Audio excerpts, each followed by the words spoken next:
I know, Cao Cao. It feels good. It feels real good.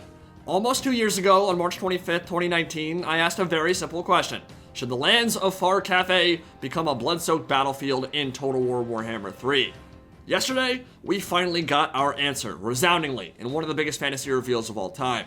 I want us all to bow our heads in a moment of silence for our fallen brothers. May they find forgiveness in the eternal mercy of the Dragon Emperor of far Cathay. Just kidding.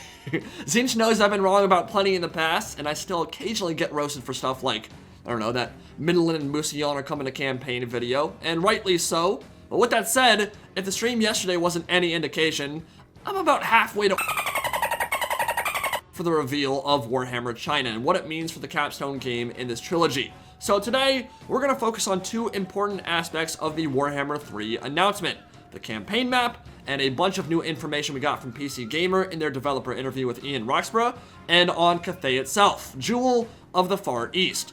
Now, I do recommend you watch that Cathay question video if you don't know much about them. It's one of those pieces of content that I'm legitimately proud of, and I think it's a nice primer to get you introduced to the setting if you aren't that familiar with it.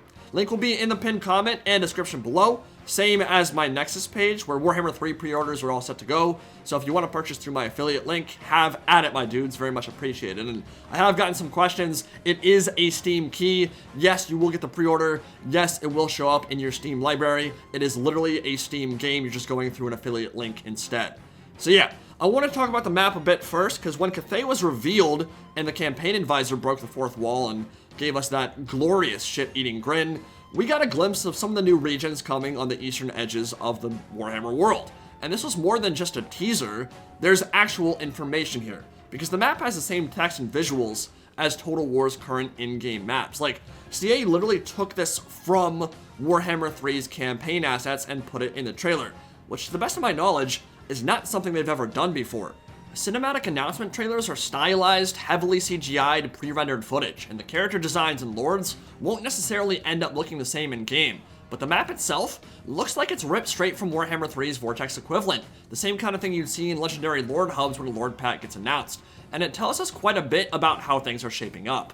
According to PC Gamer and game director Ian Roxburgh, the Warhammer 3 exclusive campaign map is gargantuan. Set in the realms of chaos in the lands of the East, a quartet of demonic factions will be vying for dominance, accompanied by a new pair of human factions. It's roughly twice the size of Warhammer 2's Eye of the Vortex map, and it needs to be, as this is the part of the Warhammer world that gives way to the realms of chaos, which take up a significant area in their own right. Yeah, so the realms of chaos and how they tie into all this will have to be its own separate video, because from the hints they've given us, it almost sounds like it's going to be its own campaign map unto itself. People have been speculating for years about putting an underway map only available to the dwarfs, greenskins, and Skaven, literally under mortal empires. Then there was all that talk about making Athel Lorn its own separate mini-campaign within the main game itself, but none of those things ever came to fruition. We might be getting an unofficial feature here like those proposals, with the Playground of the Dark Gods, a warp bubble that exists outside the mortal empire's reality. So there's a ridiculous amount to discuss on that point alone.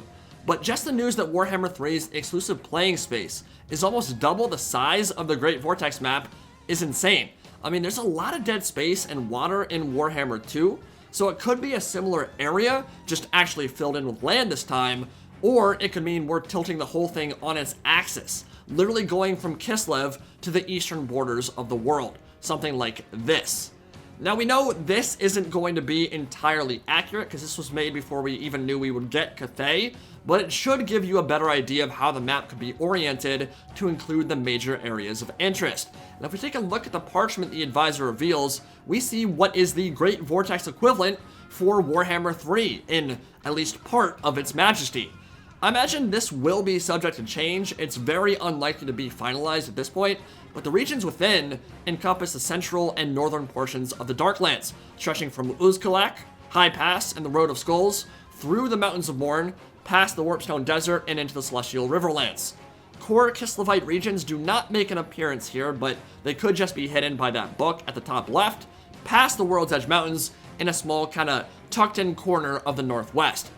And it is important to remember that Kislev has a handful of colonies and fortresses kind of spattered on the western borders of the Darklands that could serve as launching points for invasions into Chaos Dwarf territory, and vice versa. There's going to be a lot of conflict between those two factions. And if the map is to be believed, it looks like we might not be getting much of anything east of Cathay, which used to be a death sentence for factions, but now that we've seen huge areas of mortal empires like Pig Barter get added in free patches and DLC, I'm really not that worried. All that means is the lands of Nippon and Ind and Koresh just aren't very likely at launch. As I said on stream yesterday, those might be factions that get pursued 3 or 4 years down the road, but I wouldn't get your hopes up on those fronts either. Cathay might be a one-off. I think all we can do is hope, move on, and if it happens, awesome. If not, well, none of us really expected them to come at the beginning of this trilogy anyway. Running all the way across the northern border of Cathay is the Great Bastion, in the typical Games Workshop tradition of being super duper creative. It's the Great Wall of China, essentially, a massive set of fortifications that stretch for hundreds of miles to the east and west, keeping the barbarians of the far north at bay. Stop breaking down my city wall, you stupid Mongolians! Wei Jin, the capital of Cathay and seat of the Dragon Emperor, is south of the Great Bastion, perhaps located in the Celestial Riverlands past the Gunpowder Road, and it is widely considered to be one of the greatest cities in the known world, replete with paradise gardens, sprawling temples, and mystical waterfalls. To the southwest of the Grand Empire of Cathay's vast holdings is the Warpstone Desert. This is the wasteland created when the Great Maw slammed home into the Warhammer world, creating a radioactive dead zone and shockwave that devastated life in a several hundred-mile radius. This Warpstone asteroid was summoned by a Cathayan coven of astromancers thousands of years ago to eradicate the plague of ogres that were eating their children and livestock and enforce the ogres' pilgrimage westwards into the Mountains of Morn where they now reside. This plan only partially worked, and then it also devastated several Cathayan cities and killed tens of thousands of their own civilians. This mutant meteor would come to be known as the Great Maw, a freakish, hellish crater with teeth and a tongue dozens of miles wide, a site of sacred pilgrimage and fear in equal measure, a place that imbued the ogres with their innate endless hunger, likely as a result of the fact that the original rock was made of pure, chaotic warpstone. Also interesting to note in this image, right above the Tsarina's head, partially obscured by the tome on the table, it looks like one of the regions says Kadai with a K apostrophe D, which would be a region I've never seen in the Darklands before. I might be seeing that incorrectly because it is partially obscured, but it's the only word in Warhammer that starts with K apostrophe D, and it just so happens to be sitting in Chaos Dwarf territory. So frankly, I think a lot of what we're going to be seeing on this map will be completely new and getting fleshed out for the very first time, but it sounds like a potential smithing location for the Kadai themselves, the fireborn elementals of the Chaos Dwarfs forged in the demon pits of the Darklands. Now the other element of the reveal I want to cover in this particular video is Cathay itself. Nestled in the steppes south of the Great Bastion, east of the Mountains of Morn, with an empire stretching all the way to the far east coastline of the Great Ocean, they are the most populous human civilization on the planet. But they're also incredibly isolated from the old world, which isn't to say the outside world never interacts with them. The High Elves have colonies nearby at the Lost Isles of Elephas, a trade hub that brings silk, jade, and spices back to the ports on Ulthuan. The Dark Elves carved out a bloody name for themselves on the shores of Cathay there, killing a bunch of peasants multiple times, and even Grimgor, in the end times, got his hands dirty and burned the whole place to cinder off-screen. But they won't be an off-screen presence this time around. They'll be right in the middle of all the action, threatened by the ogres and Chaos Dwarfs to their west, and the forces of Chaos to their north. One of the most exciting things about Cathay's launch is that we won't just be getting new lords, units, and mechanics never seen before, but we'll be getting their cities, their battle maps, their visuals, and their culture. There's no question in my mind that the two most beautiful Total War games in terms of overall aesthetic are Shogun 2 and Three Kingdoms, and I don't think that's a coincidence. Even with Shogun 2, a game very much grounded in gritty reality and the violent power struggle of the Sengoku Jidai, the entire campaign experience is magical, almost mythical, and that's because of the spectacular and immersive art direction, user interface, and the legendary work of composer Jeff Van Dyke.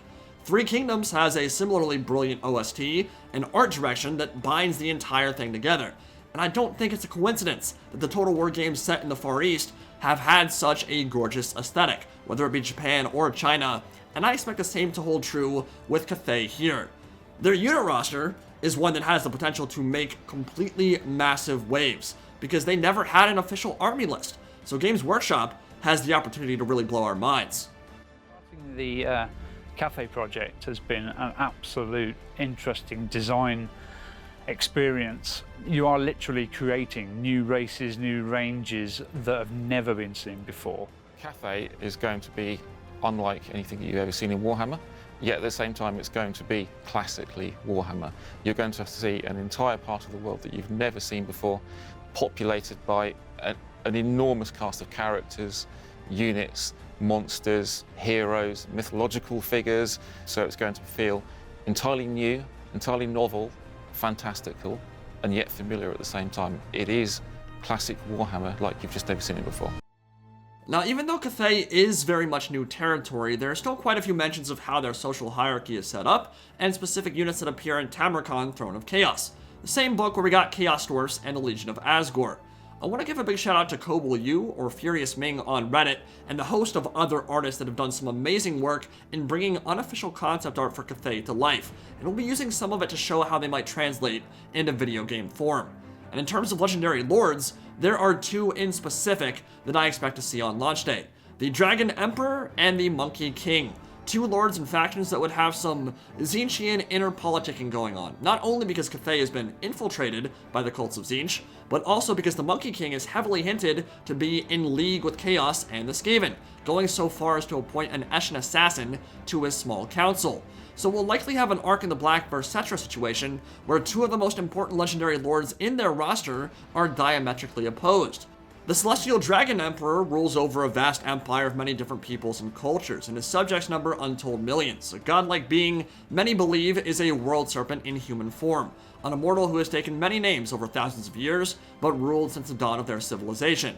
Then there's the Monkey King, a figure some claim to be an aspect of Tzeentch, who temporarily deposed the Dragon Emperor about 150 years before the start of Warhammer 2's campaign, seizing power in Cathay and installing Warlord Kishkik of Clan Eshin as an advisor, beginning trade with the Skaven under Empire. He'll be joined by his monkey warriors from the Mountains of Heaven. In a third or fourth legendary lord slot could be that ancient line of vampires known as the Jade-Blooded, sired by Neferata's special potion of love.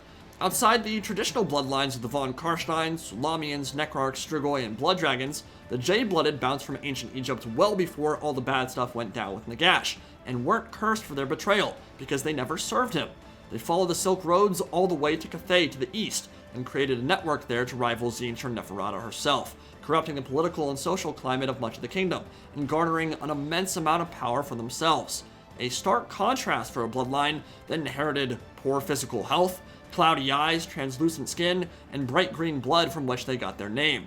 But no matter what happens, whether they get 2, 3, or 4 legendary lords on launch, there's going to be a lot of completely new lore, and new characters built completely from scratch. Lords that we've literally never even heard of before, that were never mentioned anywhere, in any supplement or any army book for Warhammer ever. And I think that's fine. The potential for the unit roster can only be described as spicy. Celestial dragons that can rival the might of Ulthuan star dragons will be serpentine, golden scaled, and bejeweled, used as mounts or even shapeshifted into by someone like the Dragon Emperor himself. Pisho are hybrid creatures of jade or marble that take the form of temple dogs or lions, guardians of important religious sites that could serve as mounts or crushing war beasts. Chilien are chimeras that take the form of dragon gazelles with antlers. They look incredibly cool. They've got terracotta automatons, enchanted fireworks used as artillery, ornate bronze cannons, oathsworn in lamellar armor, onyx chromen constructs much like Ushabti, dragon-blooded Shugangan wizards that wield new lures of magic, monkey warriors, cataphracts in emerald armor, Shaolin-style monks, list goes on. And most of that was explicitly mentioned in the Tamarkand Throne of Chaos supplement. So we aren't even making stuff up here. 95% of what I just mentioned already exists in universe, in actual army books, and it's a fantastic basis for what we could see in Total War Warhammer 3. I don't want this video to drag on too long. We've had enough of dragons for today, but needless to say, I am very excited for what Cathay might bring to the table, and just as excited, if not more so, to see the campaign map take shape and what exactly those realms of chaos will entail. We'll discuss that more in depth in the coming days, but for now, hope you guys enjoyed the video. Tons more content coming very soon, and I'll see you all in the next one. Indie Pride, signing out for now.